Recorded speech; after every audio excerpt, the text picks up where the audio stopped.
Hello दोस्तों, मैं अरमान आप सभी की इस नए वीडियो में स्वागत करता हूं। आज की इस नए वीडियो के अंतर्गत क्लास सिक्स्थ हिस्ट्री विषय का पहला अध्याय SCERT के हम लोग शॉर्ट नोट को देखेंगे, जो बीपीएससी टीचर इसके अलावा संघ लोक सेवा आयोग के लिए ज़्यादा इंपॉर्टेंट होगा। इस अध्याय के अंतर्गत हम लोग इतिहास क्या है और इससे संबंधित जितने भी छोटे छोटे पॉइंट है उसको हम लोग पेन डाउन करने का प्रयास करेंगे।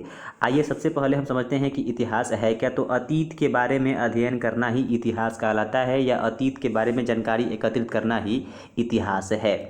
इतिहास शब्द जो है वो संस्कृत के 3 शब्दों से मिलकर बना हुआ है, इति, हे प्लस में आस। इति का अर्थ होता है ऐसा ही, हे का अर्थ होता है निश्चित रूप से, और आस का अर्थ होता है था। यानी कि इतिहास जो है ऐसा ही निश्चित रूप से था।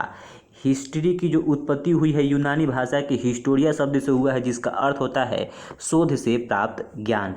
इसके अलावा जो इतिहास के जनक हैं, इतिहास के जनक जिन्हें हम लोग हेरोडोटस के नाम से जानते हैं, तो इससे संबंधित कुछ छोटे छोटे पॉइंट है, इसको भी हम लोग पेन डाउन कर लेते हैं।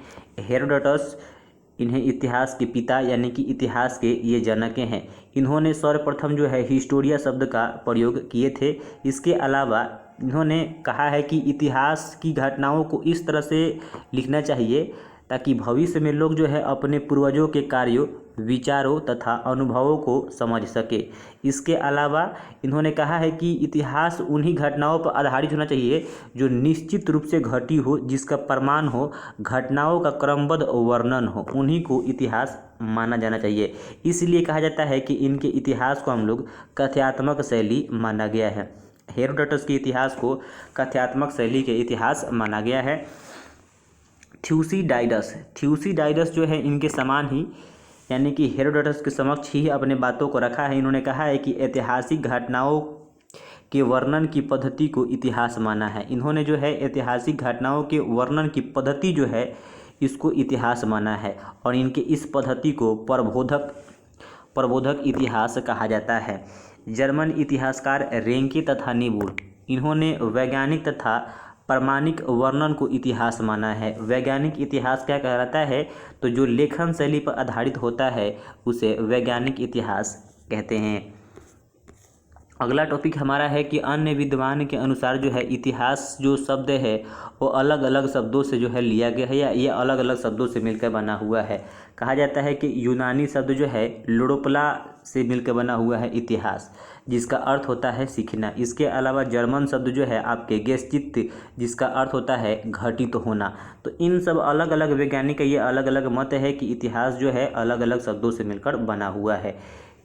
अगला हमारा है कि इतिहास का अर्थ क्या होता है। तो पूर्व में विद्वानों का मानना था कि इतिहास काल्पनिक कहानियों पर आधारित होता है, इसलिए इसका अध्ययन आवश्यक नहीं है। लेकिन वर्तमान में देखा जाए तो इतिहास एक हमारा सामाजिक विषय बन गया, यानी कि हमारा एक सोशल साइंस का जो है एक विषय बन गया है। जैसे कि हम जानते हैं कि मनुष्य जो है एक हमारा सामाजिक प्राणी है और सभी समाज में रहते हैं। ये हमारा जो समाज होता है माता पिता, परिवार, गाँव, शहर, देश से होकर विश्व तक फैला हुआ है। आज की दुनिया जो वैश्विक एक गांव है, आज की दुनिया जो एक वैश्विक गांव है, यह इतिहास का एक क्रमबद्ध विकास ही है। जो आज हम दुनिया देख रहे हैं वो एक वैश्विक गांव का ही विकास है, जिसे हम लोग इतिहास में बोलते हैं कि इतिहास का ये क्रमबद्ध विकास हुआ है। अतीत जो है आपके प्राचीन भारत में सभ्यता एवं संस्कृति के विकास के बारे में हमें जानकारी देता है। इसके अलावा भारत का अतीत एक प्रकार से केंद्रीकरण एवं विकेंद्रीकरण की प्रवृत्ति के बीच की निरंतर संघर्ष की कहानी है। भारत में अनेकता के बीच एकता की भावना प्रबल रही है हमेशा से। अब यहाँ पे अनेकता क्या है, यानी कि भिन्न भिन्न जाति, धर्म, भाषा, वेशभूषा तथा आचार विचार के लोग जो है एक देश या राज्य में रहते हैं, और सभी लोग अनेकताओं के बावजूद जो है साथ साथ रहते हैं। यानी जितने भी लोग हैं, इतनी सारी जो है अनेकता है, इनके बावजूद भी लोग साथ साथ रहते हैं, तो इसे हम लोग एकता कहते हैं। इसके अलावा मानव की अनेक प्रजातियां मिलकर जो है एक विशिष्ट संस्कृति का निर्माण करे, तो इसे अनेकता में एकता कहा जाता है। भारत का अतीत अत्यंत जो है गौरवपूर्ण रहा है। भारत का जो अतीत जो है शिक्षा, साहित्य एवं गणित के क्षेत्रों में विश्व को मार्गदर्शन किया है। इसके अलावा प्राचीन इतिहास भारत में राजनीतिक लिखने की परंपरा नहीं थी। सभी पुस्तकें जो है वो धर्म एवं संस्कृति पर आधारित होते थे, यानी कि राजनीतिक पर जो है लिखने की जो है परंपरा नहीं थी। जितने भी पुस्तक थे वो धर्म या संस्कृति पर आधारित होते थे प्राचीन काल में। इसके अलावा देखा जाए तो लेखन कला की दृष्टि से जो है अतीत यानी इतिहास को 3 वर्गों में बांटा गया है। एक हमारा इसमें जो है पूर्व ऐतिहासिक काल, इसमें जो है पुराने अवशेषों, वस्तुओं और सिक्कों और अभिलेखों से प्राप्त जानकारी के अनुसार जो है हम इस काल के बारे में निर्धारण करते हैं। कार्बन 14 पद्धति के तहत जो भी इनसे वस्तु निकलता है उससे इसका जो हम लोग वर्ष को ज्ञात करते हैं। और दूसरा हमारा है कि आधे ऐतिहासिक काल, इसमें लिखित साक्ष्य तो मिला है लेकिन इसे पढ़ा नहीं जा सकता है, इसमें साफे नहीं मिला है। इसके अलावा ऐतिहासिक काल, इसमें लिखित साक्ष्य है और साथ ही साथ इसे पढ़ा गया है। इसीलिए कहा जाता है कि इतिहास का संबंध जो है ऐतिहासिक काल से ही है। प्रारंभिक इतिहास आरंभ में राजाओं के कार्यों, युद्धों और सफलताओं का जो है वर्णन ही इतिहास माना जाता था।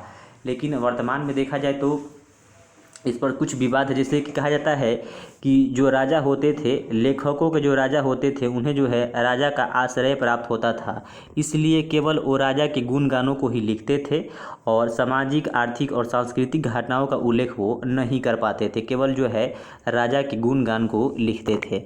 इसके अलावा हम इसमें देखते हैं, अगला हमारा टॉपिक है वर्तमान में इतिहास के भाग। वर्तमान में इतिहास के जो है विभिन्न भाग है, जैसे कि राजनीतिक इतिहास जानते हैं हम लोग, सामाजिक इतिहास जानते हैं, आर्थिक इतिहास जानते हैं और सांस्कृतिक इतिहास के बारे में जानकारी एकत्रित करते हैं। राजनीतिक इतिहास क्या होता है, तो इसमें राजा, सभा, समिति या संसद के बारे में लिखा जाता है। भारतीय शासकों ने विदेशों में साम्राज्य फैलाने की कोशिश जो है कभी नहीं किया था। इसके अलावा संपूर्ण भारत पर शासन करने वाले राजा जो है अपने को चक्रवर्ती की उपाधि से विभूषित किया है।